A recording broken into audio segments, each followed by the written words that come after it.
So warping a traditional bead loom is pretty easy.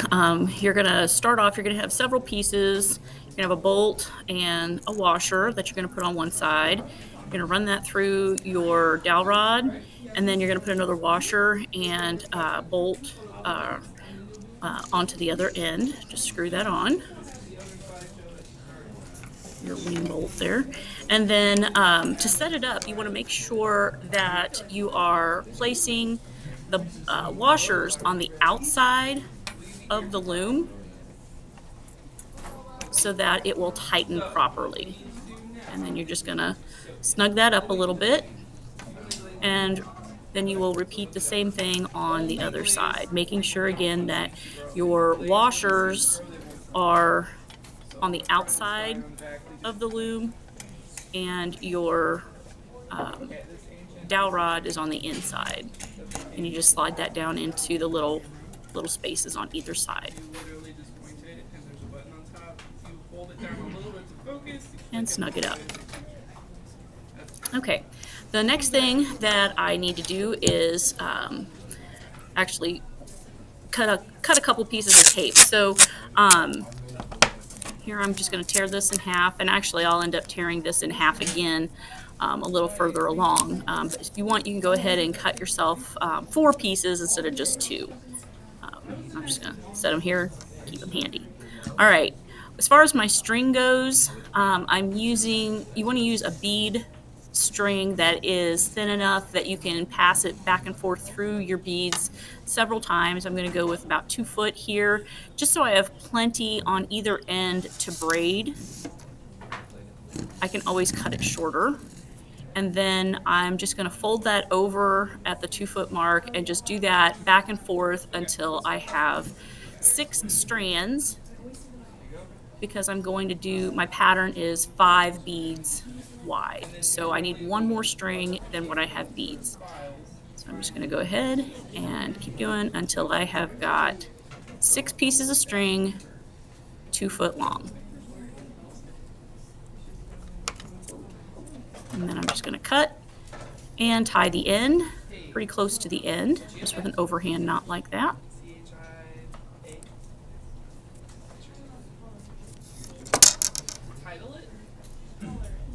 Okay, so the next thing I want to do is start to warp the loom.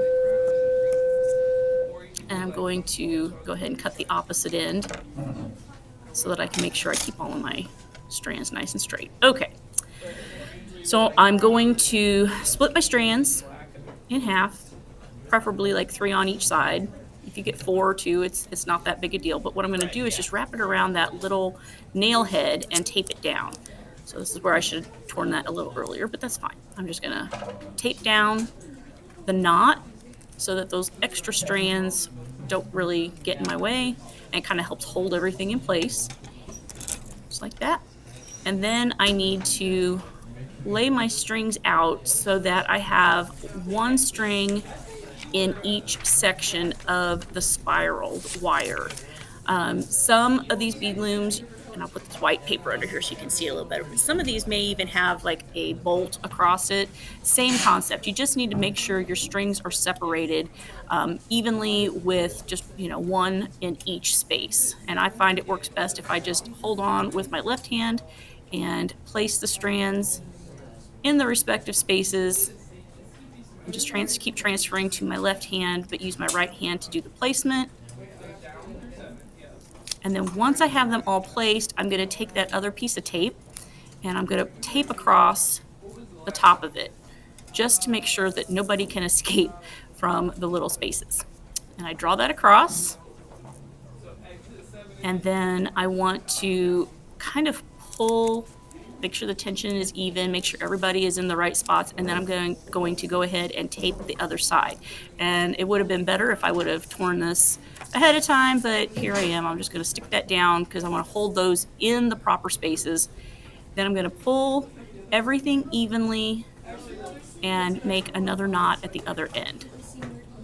And you can see how the tape just keeps all the string where it needs to be while I make this knot. Okay, so now it's time to start winding. and putting the thread actually onto the loom. So I'm going to loosen up the bolt a little bit, and I'm going to start rotating the dowel rod back and towards me and rolling the strands of the bead thread onto the dowel.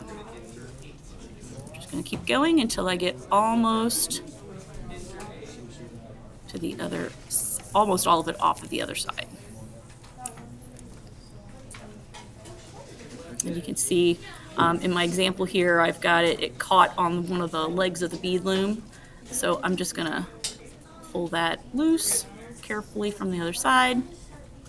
Okay, just a little bit further back probably here. And then I'm gonna loosen up the other side so I can rotate that nail head, and I wanna split my strands so that I can get it caught on that side. I'm just gonna hold on to it while I continue to roll.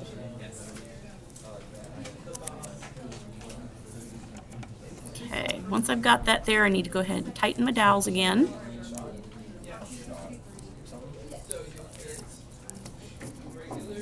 And I'm gonna take that other piece, tape, and tear it and place it back on here so that nothing moves again. And on this side, I am going to tape down the strings again. And the thing that's one of the reasons you want to wait and do this after you've got it pulled tight is just in case you didn't tie your knot exactly in the middle. I've done these a few times, so I'm pretty good at it, but sometimes the knot might be off to one side or the other, and that's just fine. That's not a big deal. Okay. All right, so now I'm going to loosen up again both sides just a little bit, and I'm going to rotate until I have pretty much an even amount of string on both sides. So if you were counting earlier, I believe I rolled it about 12 times around.